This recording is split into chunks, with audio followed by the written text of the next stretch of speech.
Salut à toi, je vais t'expliquer dans cette vidéo comment importer, modifier et publier ces deux créations que tu visualises à ton écran sur ta boutique Shopify. Effectivement, pour ce cas spécifique, on a eu besoin de créer deux compositions, donc une à gauche pour le modèle d'image et une à droite donc pour l'univers de la table qui est composé d'ailleurs de 3 onglets avec des architectures différentes. Par exemple, si on avait intégré cette table en pleine largeur comme c'est le cas pour la page Keyoskin 2, alors on n'aurait eu besoin que d'une seule et même création. Et d'ailleurs, c'est grâce à la nouvelle architecture de Shopify qu'on a pu réaliser ce genre de section.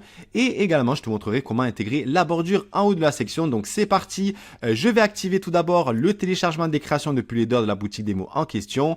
Et enfin, je vais donc télécharger la bordure d'une part et je vais donc télécharger la première création donc dans le bloc de gauche de la section et dans le bloc de droite de la section. Maintenant, je me rends dans l'application Keyo Editor et je vais donc importer tout d'abord la création 874 donc qui correspond au bloc de gauche de la section. Donc, je vais tout d'abord l'enregistrer.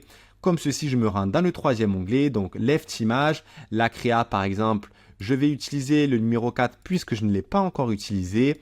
Je vais sélectionner le numéro 4 et je vais sélectionner donc les 3 produits. Donc si jamais tu veux une image différente d'un produit à l'autre avec une seule et même création, alors il va falloir utiliser les champs méta Shopify. J'explique tout ça déjà dans une vidéo sur ma chaîne YouTube.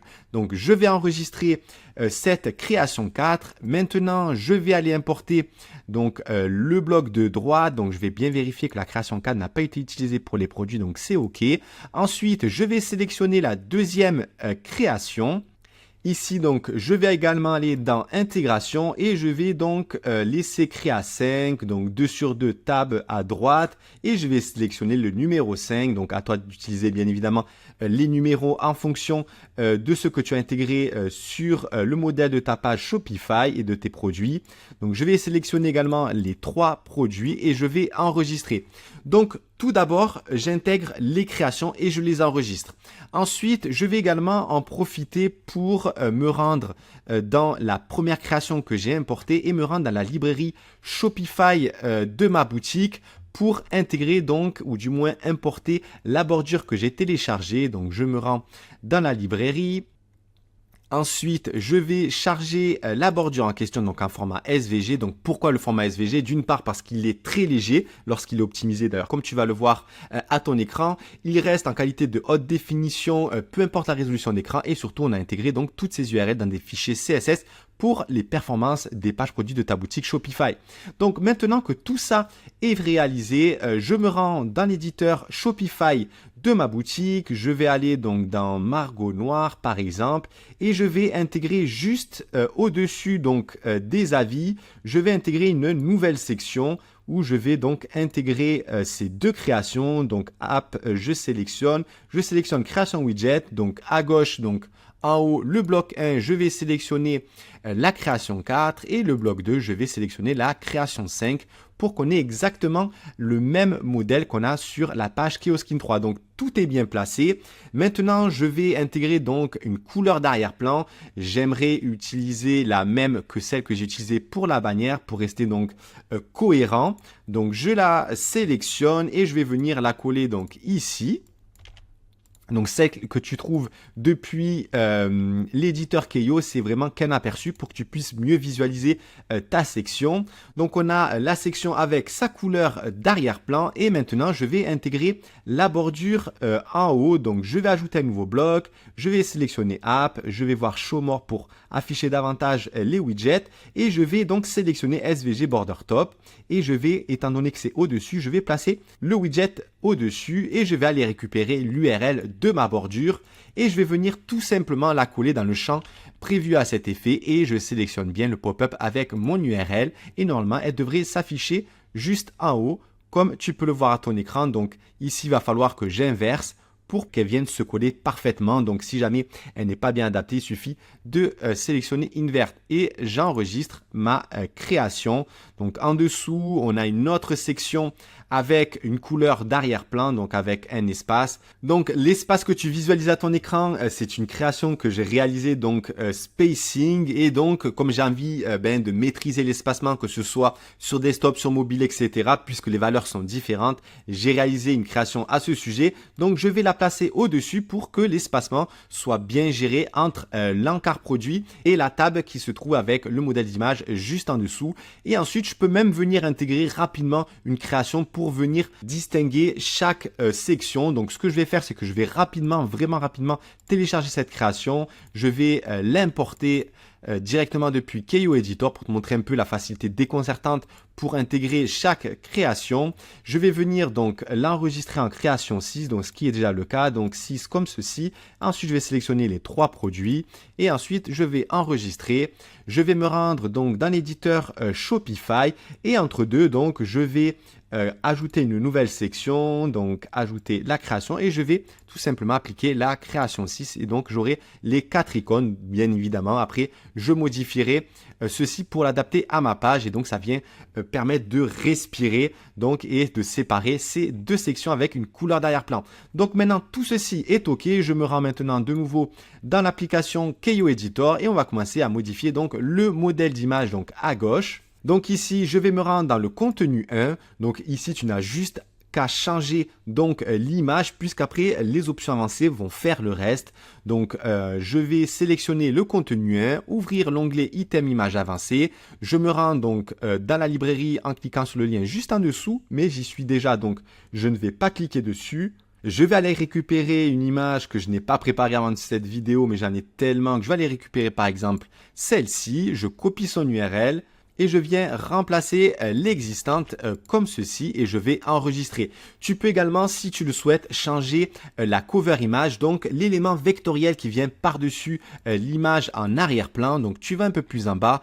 Aussi, n'oublie pas bien entendu de modifier la description de ton image et d'intégrer les mots-clés qui sont en corrélation avec le contenu textuel qui se trouve à droite de la même section. Ensuite, donc l'élément vectoriel, tu descends un peu en bas, donc la cover image qui est la couverture de l'image, tu récupères l'URL, tu te rends dans la boutique des mots, tu cliques dans le menu SVG Color et il te suffit de coller l'URL de l'image pour changer la couleur si besoin il y a. Ensuite tu télécharges et t'importes dans la librairie et tu colles donc l'URL. Donc ici je veux garder la couleur, donc je vais laisser enregistrer et je vais en profiter également pour récupérer donc la réelle couleur d'arrière-plan comme ceci et je vais venir la coller pour avoir vraiment le résultat final, comme je l'aurai finalement dans ma boutique. Donc j'enregistre et donc si jamais tu veux encore une fois une image dynamique en fonction des produits, il te suffit d'intégrer le champ méta ici. J'explique encore une fois tout ça depuis ma vidéo sur YouTube à ce sujet. Donc ensuite maintenant je me rends dans la table, donc je quitte, je clique sur Edit pour la table et ici tu as donc 3 onglets qui sont définis par 3 blocs comme ceci, conseil d'utilisation et entretien. Donc tu peux en supprimer, tu peux en dupliquer autant que tu veux et après il suffit de modifier donc le titre et le contenu. Donc tu as plusieurs structures, à toi de définir les structures que tu souhaites. Donc on en a intégré 3. Tu peux aussi créer tes propres structures, mais l'idée ici c'est d'utiliser celle de la création. Donc 100% naturel ici, tu cliques sur le bloc numéro 1. Donc tu peux changer bien entendu ton titre. Ensuite dans le contenu 1, lorsque tu sélectionnes celui-ci, tu as 3 items, heading, texte et bouton. Donc dès lors où tu as un item avec un éditeur, tout le temps pour garder la personnalisation qu'on a réalisée sur chaque élément textuel ou encore graphique, il te suffit de sélectionner, de cliquer sur Code View. Donc tu vois bien que c'est un H2 qui a été utilisé. Donc par exemple ici, je vais récupérer donc par exemple ce titre, donc Lorem Ipsum, comme ceci. Donc je clique sur Code View, je sélectionne, je clique sur Code View, hop, et je colle. Ensuite, pareil pour l'item texte. Donc je sélectionne, par exemple, je récupère mon texte comme celui-ci, par exemple. Je sélectionne tout, je clique sur Code View et je colle et c'est un paragraphe. Donc tu peux ajouter autant de paragraphes, tu peux également par exemple dupliquer le texte, etc. Et si tu veux gérer donc l'espacement entre chaque item de ce contenu, il te suffit d'aller juste en dessous, donc de le réduire ou de le grossir et de l'adapter en fonction de la résolution. Donc je suis resté sur pour tous les appareils mobiles et tablettes. Donc voilà en ce qui concerne ce premier bloc et ensuite tu as le bouton, tu peux changer le contenu textuel bien évidemment et changer l'URL ici, le hashtag product, c'est tout simplement pour amener le visiteur vers l'encart produit et l'inciter davantage à ajouter le produit à son panier. Donc voilà en ce qui concerne ces 3 items. Ensuite on verra dans les paramètres comment changer donc la couleur des titres, de la table et également donc du bouton. Ensuite la seconde structure, ça se passe exactement de la même façon. Tu ouvres le bloc, tu cliques sur le contenu, tu regardes les items qu'il y a, tu sélectionnes comme ceci. Tu cliques sur Code View, tu vois bien qu'il y a un H2, il y a même un style. Et donc, ça ne va pas enlever le style en question. Donc, je reclique sur Code View, je resélectionne et tu intègres le titre que tu souhaites. Par exemple, celui-ci. Hop, je clique sur Code View et je le garde. Ici aussi, comme tu as pu le voir, il y a le style texte align left pour qu'il s'applique, peu importe la résolution d'écran. Tandis que par défaut, depuis l'H2, on a dit qu'il était centré sur mobile, comme tu le vois. C'est pour cette raison qu'on a donc ajouté un style supplémentaire pour le conseil d'utilisation pour garder donc ce titre tout le temps à gauche. Donc c'est une des techniques pour changer l'alignement en fonction de tes besoins. Encore une fois, nous on essaie de notre côté de te proposer autant de structures qu'il le faut car tu peux tout faire avec l'application. Donc voilà en ce qui concerne le heading. Ensuite, tu as le contenu 2, contenu 3, contenu 4 qui est donc un élément vectoriel avec un titre et juste en dessous le paragraphe. Donc si jamais tu veux utiliser le même élément vectoriel, tu copies l'URL de celui-ci. Tu le colles donc dans notre outil SVG Color, tu changes les couleurs, par exemple, tu les mets un peu plus comme ça, je sais pas, vraiment à titre d'exemple, comme ceci. Tu télécharges et ensuite tu viens le charger depuis la librairie. Pareil, tu sélectionnes le fichier en question. Lorsque l'élément est chargé, tu récupères l'URL et ensuite tu viens donc remplacer celle-ci. Donc comme tu peux le voir également, les dimensions sont donc en format carré. Donc lorsque tu as plusieurs éléments vectoriels dans une seule et même création qui se suit, surtout utilise toujours le format carré pour que l'alignement soit parfait d'un élément vectoriel à un autre. Et si jamais tu intègres un élément différent vectoriel, eh bien tu peux simplement l'importer ici et ensuite activer donc le format carré. Et comme ça, tu auras le format carré directement pour Keyo Editor. Donc là, on a changé l'élément vectoriel. Ensuite, comme d'habitude, tu sélectionnes, tu cliques sur Code View pour voir quelle balise il y a. Donc c'est un H6. Donc si jamais tu veux modifier la personnalisation du H6, tu te rends dans les paramètres et tu vas dans H6. Donc c'est la balise HTML de titre qu'on a utilisée pour cette création. Et ensuite, donc par exemple, je clique, hop, je change. Donc ici, j'ai l'URL. Donc je vais récupérer ce titre par exemple. Je sélectionne, je clique sur Code View et je colle. Ensuite, pareil pour le contenu 3, etc. Mais n'oublie pas qu'il y a 2 items. Tout d'abord, l'élément vectoriel et le titre. Et ensuite, le texte. Donc, pareil, tu sélectionnes. Donc, je vais récupérer du texte comme ceci, par exemple. Tu sélectionnes, tu cliques sur Code View et tu colles. Donc, je ne sais pas si tu l'as vu, mais on a intégré une personnalisation avancée. Donc, pour avoir un contenu ou du moins une taille de contenu textuel différente à celle du paragraphe par défaut. Donc, pour comprendre, donc, on a une balise P et une personnalisation avancée. Donc, tu as un nom de classe Skin3 Tab 1. Donc, on se rend dans les paramètres et tout en bas, tu as une personnalisation avancée. Donc, Skin3 Tab 1, donc, qui permet en fait d'ajouter une personnalisation avancée et d'ajouter un contenu, une taille de contenu différente au paragraphe qu'on avait préprogrammé pour celui-ci pour avoir un contenu plus petit puisqu'on aborde 3 points et donc il a fallu optimiser ce contenu textuel dans cette table et c'est également le cas pour la table entretien. Donc vraiment, on a optimisé au moindre pixel tout le contenu textuel. Toi, de ton côté, limite, tu n'as rien à toucher. Tu as juste à sélectionner, cliquer sur Code View et à changer donc le contenu textuel en question.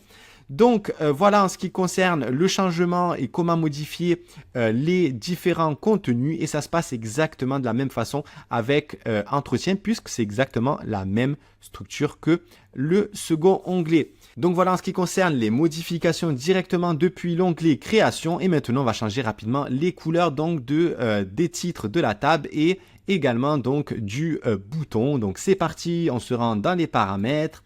on va dans Tab. Donc ici, on a bien sélectionné Left pour que la table soit alignée à gauche puisque on l'a intégré dans le bloc de droite. Ensuite, tu as donc la Tab Title et c'est ici que tu vas donc changer la couleur du titre. Donc par exemple, je vais sélectionner bien 100% naturel pour me retrouver sur cette table. Et par exemple, je change la couleur de cette façon. Je la récupère, donc j'utilise la même pour celle-ci. Et voilà donc, Active Color, c'est l'onglet actif. Donc je vais quand même utiliser peut-être une couleur différente comme celle-ci pour que tu puisses vraiment voir ce qui se passe dans l'aperçu. Donc voilà, et au passage de la souris, on a bien la couleur qui change. Maintenant, on va s'occuper du surlignage. Donc on va un peu plus en bas et donc Underline au Hover, comme ceci. On va coller le code couleur et pareil lorsque l'onglet est déjà actif et donc on a bien la modification. Maintenant, on va se rendre dans le bouton et ici, donc tu as le Background Color, comme ceci. Pareil pour le hover, on peut par exemple ajouter la même couleur mais un peu différente pour avoir un petit effet comme tu peux le voir à ton écran. On peut même le modifier davantage pour vraiment voir la différence. Et ensuite pareil pour la bordure ici, elle est à 0 donc il n'y en a pas besoin. On peut même supprimer les couleurs comme ceci puisqu'elle était à 0. Et ensuite, tu as donc un shadow, un ombrage. Et comme c'est la même couleur, on peut même la désactiver au hover. Et on applique par exemple cette couleur orange pour l'ombrage autour du bouton. Tu peux également le désactiver. Donc ensuite, tu enregistres et normalement, tu devrais voir donc, même si ça rend vraiment bizarre puisque j'ai intégré des couleurs un peu à la va-vite sans avoir travaillé ceci juste avant. Donc je vais rafraîchir la page et je vais retrouver donc l'image à gauche et donc les couleurs que j'ai changées bien à droite de la section.